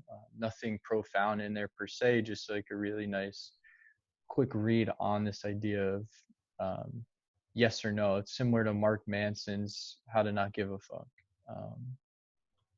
I think there's another one, Carol Dweck. She's like the guru behind growth mindset. Many other people have created variations of it. I personally focus on shift, but I think Carol does a really good job here about displaying the difference between a growth mindset versus a fixed mindset, and helping like really see in tangible forms how these two perspectives shift. And then I think there was one more. Yeah, this is a really nice book. It's a little more dense, more sort of angle on behavioral economics, as well as that of like a philosophical lens. But this is more conceptual on things like horse and rider, and really beginning to look at awareness itself, rather than be awareness. So that's a little bit deeper of thinking, but really, really well written. So there you are. Awesome. I just shared the links on the chat if any of that resonates with you. And now we're just going to go back to a group discussion, just to, if there's any questions from my workshop, now's the time to ask, or if not, we can go into reflections. Hey, yeah, I actually have a question. Go for it. Yeah. So like, because I really like the idea of the upward spiral. Yeah. I'd never thought about it like that, and I really like that. And I like the idea of climbing up to more and more positive thoughts. But I was wondering if you think it's a similar process with memories and not like thoughts that just show up in your head. And I don't know if this is like kind of irrelevant to what you speak on or not, but something that I find is like a daily struggle of mine is memories, and like memories of times where I felt really guilty or embarrassed, or just negative memories that pop up and that like impede impede my growth, because then I start having thoughts of like how I want to better myself out of fear for these memories. You know what I mean? Like, I don't want to feel guilty like that or embarrassed like that again. So I'm gonna like, oh, I can't be like that.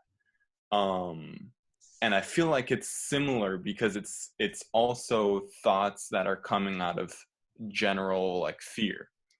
So I don't know what you think about that. Yeah, first of all, thank you for being vulnerable and just sharing. In my perspective, the reason why you have those thoughts is because, again, like there is something in the past that like needs to be released and needs to be whole. That's my philosophy, right? Once that is released, then you're able to, those thoughts will be diminished. But at the same time, when those thoughts arise, right, like as what Corey would probably say is like, notice them and just acknowledge them, but don't put your attention to them and just shift. Just like, yeah, acknowledge it's there, it's cool, I feel guilty in the past, but you don't have to give your awareness to it. Does that make sense? You can choose Yeah, another perspective that is more empowering, that actually lifts you up. So if it's not fear, can you like say, hey, like I forgive myself for doing that, or your own version that makes you feel more uplifted. right, right. Yeah, I feel you. I feel you. Thank you. I would also just add a little bit here too. Two things. One is like a give permission to let it be a part of your past. It doesn't need to be a part of your current identity. Um, and then the second would be, um, how do I phrase it properly? I think like even in this situation, you could treat it like a trauma that you're able to grow through. So look at it as like, what blessings has it given you? What about this has brought you to where you are now, or like made you dedicated to growing out? Um, and with these in mind, you'll create a space to like detach from it, and it's no longer yours. It's just what happened. Uh, Yeah. Yeah. Okay. Thank you. yeah, absolutely. Yeah, so is there any more questions regarding the emotional part of the workshop?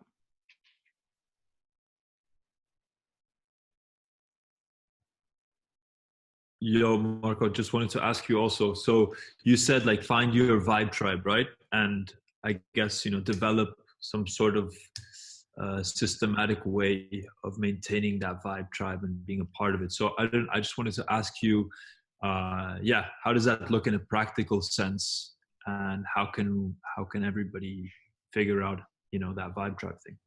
Right. So as you know, like we actually we have some sort of that mastermind group that we developed, right? And so that one way is just to find people that you resonate with and always just keep in contact, and people that lift you up. Just really understanding, okay, when you hang out with those people, do they give you more energy or do they like take away more energy? And so just start sifting through the people that you have. And also just in the personal development mastermind, that's what we're trying to create right now. Join little groups or do a little networking, and just to find the people that you resonate with, and see like, hey, if this person I resonate with and this person I resonate with, let's have a group call and see if that creates some magic. That's the way that I'm approaching it right now. And obviously the mastermind group right now is just us posting stuff, but ultimately want to like have like Zoom meetings where it's like once in a while, let's come together and just vibe and go from there. Yeah. Awesome.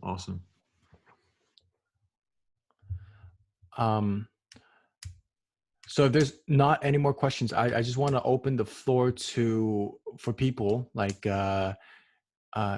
if you don't mind me calling names, but what about Tyson? Do you have any like big takeaways just for us to just share some big takeaways so that we can really, take, not just learn, but actually put in the action so that we can actually make a like significant and impactful difference in our lives. So Rocking. Well, first, Marco and Corey, I think you guys did a great presentation. Great way to start the morning, feeling mindful and conscious. I think what something that I really took away from this, and what I think I'm going to apply in my daily life, is what you guys mentioned, is that emotional guidance scale, the loop going up, right? I'm actually going to, I actually finished reading a book. It's saying about getting something, basically getting cue cards and writing something in it and having in your pocket, and every once in a while get a little reminder on your phone, like you said, and do a little check-in and see what your goals are for the day. So I'm gonna print out a little bit of this that guidance scale. I'm gonna put it in my cue cards, and then I'm gonna see where I'm at throughout the day, and I'm gonna work on getting a little bit higher and more conscious. And it kind of ties in. I don't know if I can switch my camera. It ties in with what I've been working on.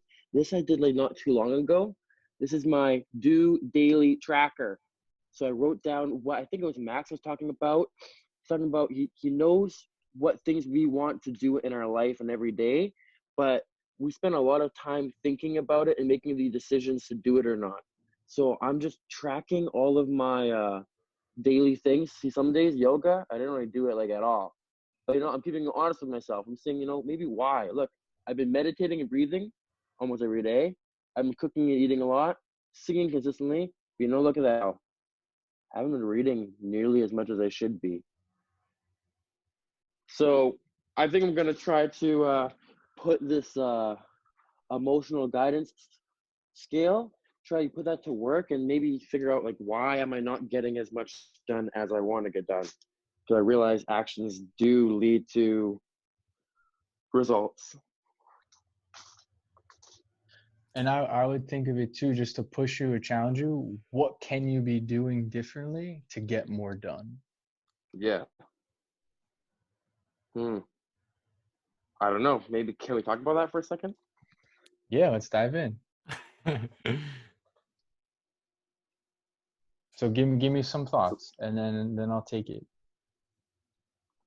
Well, if I were to sit and reflect and think about it, something that came up during the whole presentation was a feeling that holds me back is feeling overwhelmed, feeling that like I don't have everything that I need to do it. You know what I mean? Like sometimes, so like it's kind of silly. Like for music making, sometimes I feel like maybe like I need like a better piano, or I need a better drum kit, or maybe even sometimes for reading, I'm like, holy, it'd be way cooler to have a hammock and be reading in a hammock somewhere in nature. You know what I mean? So I actually recently ordered a hammock. It's in the mail, but I realize sometimes I make little excuses saying it's overwhelming or it's not good enough. How do I maybe overcome that? How do you track besides the tracker? First of all, the tracker is amazing. I've implemented similar like grid-like structures for habit tracking, but beyond marking yes or no, what are you doing throughout the day to activate going and doing the reading, the yoga, the meditation? Or is it all just like, oh, I should meditate right now? It's basically that. It's basically what I've been trying to do is just remove this inner dialogue and all decision making, and just really trust my heart. When I have the feeling like, I should really be reading right now, I try to actually go read. You know what I mean? Or like I should go cook. I start cooking. Don't think, just do. But it kind of works. But yeah. Here, what I check in on that, if we had space, I would do some questioning to like see where the trigger is. But like what I'm sensing could be a cool, just straight away thing to try is like check in on what time, let's say you're typically doing that yoga or you're typically doing the meditation, and see how you can make it more permanent for that space. Whether it's like, hey, I typically always meditate after I brush my teeth. Well, now connect meditation to toothbrush. Or if you're like, hey, for whatever reason, the times I've done yoga was when the sun was setting because of the room I do yoga in. Well, now do yoga during sunset.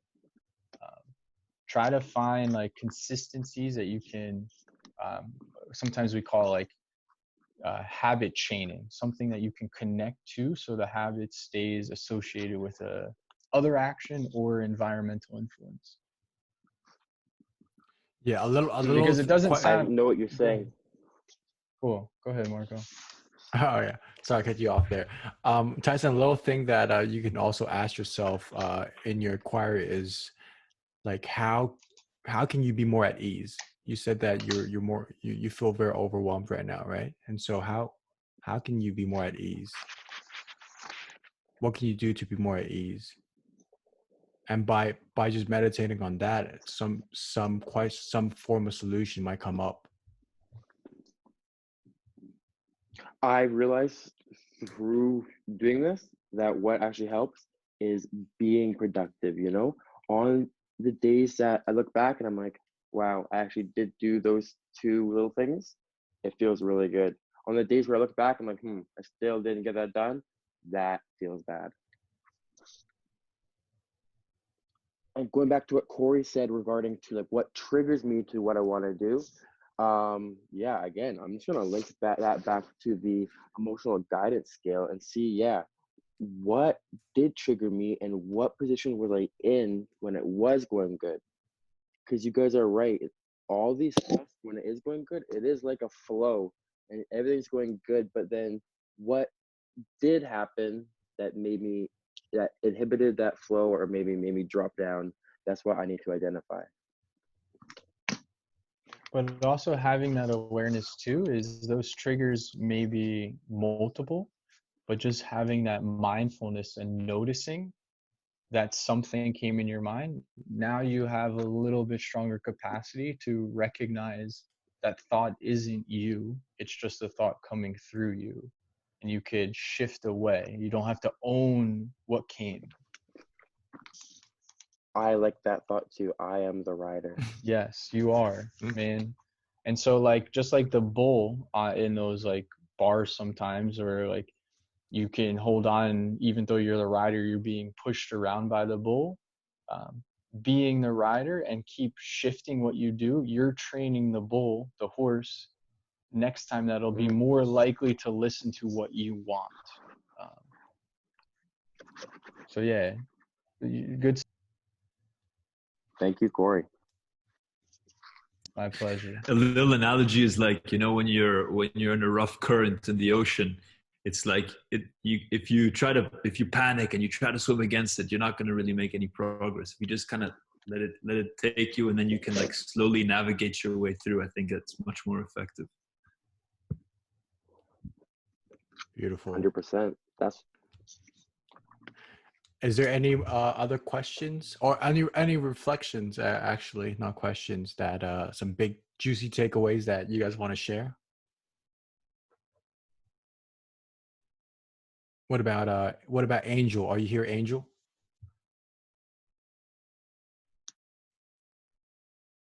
Hi. Yeah, I'm here. Hey. Can you guys hear me? Yeah, we can hear you. Yeah, so actually I've been reading the same book that you'd mentioned, Ask and It Is Given. And I've been trying to implement that into my life, like trying to take note of what emotion I'm feeling. I think one of the things that really get in the way is actually just understanding how I'm feeling, because sometimes I just feel like I don't know, like I don't even know how I'm feeling, because I don't know, it's like this habit of being numb almost. So like, how do you get more in touch with your feeling? Is it more like doing the heart meditation? Because like sometimes I meditate and then I still don't feel anything. Yeah. So for me personally, like what works for me is definitely one, go back to the heart meditation, and awesome that you're reading that book. And the second is like sometimes when we are numb, when we're depressed, is because we're not very expressive of ourselves. We're not being our authentic self. So like just try to like express all the emotions that you need to do, like just like go crazy for one time and just let it out. Just be you, be completely you. And then when you're like, that is like the yang energy, right? And when you going back to a more like yin energy, that's just like when you can like connect back to your heart and just really feel it. And sometimes it's because we are hurt in the past that really blocks us feeling our emotions, and that's our protective mechanism. So that might be a key for you to just like, hey, let's go back into our own feelings. And the check-in that you can do, like, how am I feeling? Why am I feeling? That through time would help you increase the sensitivity. Okay. So like which one was the yang and which one was the yin energy? So the yang is just more expressive, like just Okay. letting it all out, and then the yin is just more like introspective, like looking inside you and really feeling your sensuality inside you. Okay. So everyone needs like a balance of those two. Is that how it works? Yeah, 100%. Yin and the yang, right? Cool. Yeah. Yeah. Thank you. Corey, anything you want to add to that? Yeah, sure. I think here too, my approach, because of how I'm very future driven, it doesn't even necessarily have a purpose in knowing what those feelings are you're having right now. I would suggest diving into what you want to be feeling and how you could cultivate that. What actions could you start taking? What activities could you do? What types of affirmations could you say? So you Right. can start like attracting that emotional resonance with you. I Because think, when, yeah. go ahead. No, take it. Okay, like, you know, when you guys were talking about having that vision, that's how you get into that vibration, by having that same vision every day, right? But then like I feel like I journal a lot as well, and then I would like look back at my journal, and every day I almost have like a different vision of what I want in the future. So it's like how do I can't be on that vibration if my vision changes so often. So I want to have like the same vision, but because my feeling changes every day, then I kind of like change my vision almost every day as well. So it's like how do you decide which vision to stick with, and like how do you like really resonate with that for a long period of time? Yeah, I would have to dive in and like explore your brain basically. But like off the top really quickly, what I'm sensing is happening is every day you're just starting on a blank sheet and writing out your journal. But I would anchor it to a specific question or specific prompt so that you can like guide your writing. And so it's just not just like, oh, well, what's here today? And let me just write what shows up. You can have some more intentionality behind that direction, or you could piggyback off of yesterday's and dive in how this aligns for the future or what more is needed, Okay. as like a starting place. Because if you're already in the practice of writing, I would suggest really playing with different exercises within that, because you already have the habit, sit down and write. Yeah. Now look to use it as a tool rather than just expression. Okay, so because I was reading this book called The Artist's Way, and they were talking about how in order to be more creative during the day, you should just write unconsciously for 30 minutes in the morning every day. So you would suggest like actually having more specific prompts, like to discover more about yourself. Yeah, because writing is a beautiful tool in many domains.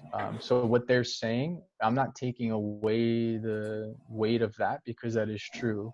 Like stream of consciousness is a form of creative writing, but also intentional writing prompts is a tool for self-directed growth.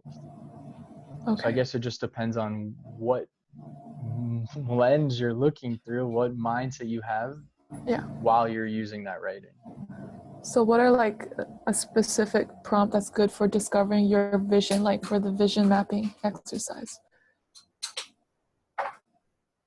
Yeah, I would say here, like, what passions of mine are the ones that like really lead me, or what do I get most excited about taking action for? Or since you have written tons of visions, like what vision really keeps coming up, or what about my visions has been consistent? Like, I see. kind of, you see, there's a handful of ways you could take it.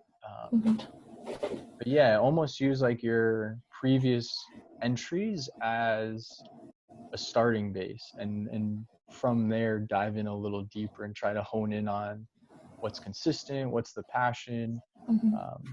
where's the joy. Um, Yeah. Okay, So awesome. Thank you so much.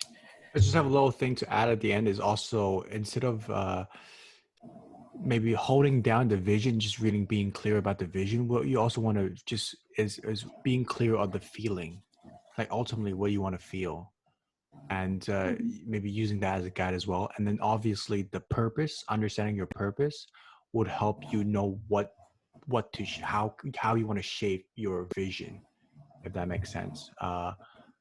But yeah, it's beautiful. I love So seeing is the it different? interaction. Like the purpose and the vision, are they different? Yeah, I think it's different. Like purpose is more of like it's your own definition of it, but for me it's like what gives me meaning. Like what contribution do I want to make? Like what I want to be doing. Like what's that one thing that I'm here to achieve? And then vision is more like how like the how to the what. Okay. Yeah. Okay, that makes sense. Yep. Corey, how are we doing on time? Do you have some more time for some more? I've missed 2 calls that I was supposed to be on because I stayed with us. So I will figure Damn. out how to fix that. Yeah. I will fix that. But yeah, let me finish giving presents here and we'll finish up and then I'll get back to those things. Cool. Is there anyone just want to share the reflection before we wrap it up?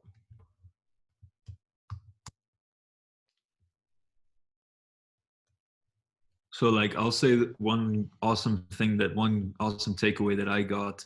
Uh, I mean, we didn't really talk about it directly, but I think it just like I've been reflecting on it recently. I think that the whole like rider horse thing, it's kind of like, and Marco, we've spoken about this, where like it's first of all being aware of your thoughts, like kind of moving, like kind of let's say cars moving on a road in front of you, and you can decide to step in or not depending on what thoughts you want to entertain.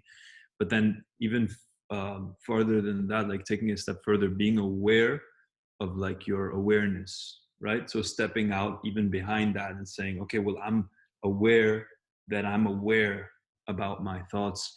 And like I feel like when you step out, when you step like kind of not even being the rider on the horse, but when you start like looking now at the horse and you're the rider and there's the horse, then it's like, wow, that's like the source of infiniteness, right? Because you are not in your, like, you're not bound or burdened by your physical existence. You are stepping out of it into the universal existence. And I think that that's really where growth comes from, you know? So when we have these, you know, beautiful, like, you know, moments of intuition, or I think that that's really where it comes from, you know?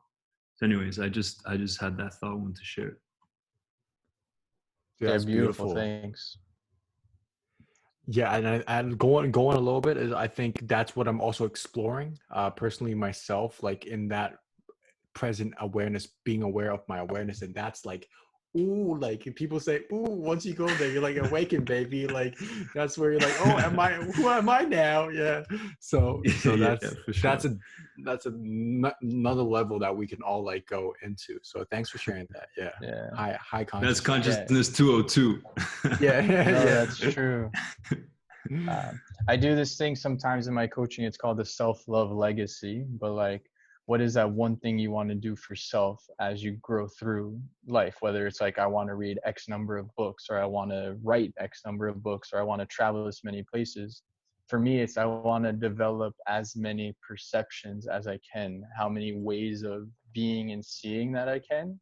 So it's this idea of a meta awareness, which is speaking to what you're speaking, like getting out of one lens and being above it, so you can recognize, you can literally put on infinite number of lenses to view life. And so you detach from each and every awareness, each and every perception, but you see them as a tool for experiential living, let's say.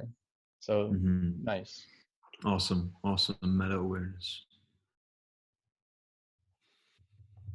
Yeah. Okay, well, cheers. This has been brilliant, beautiful. Marco, shut us down.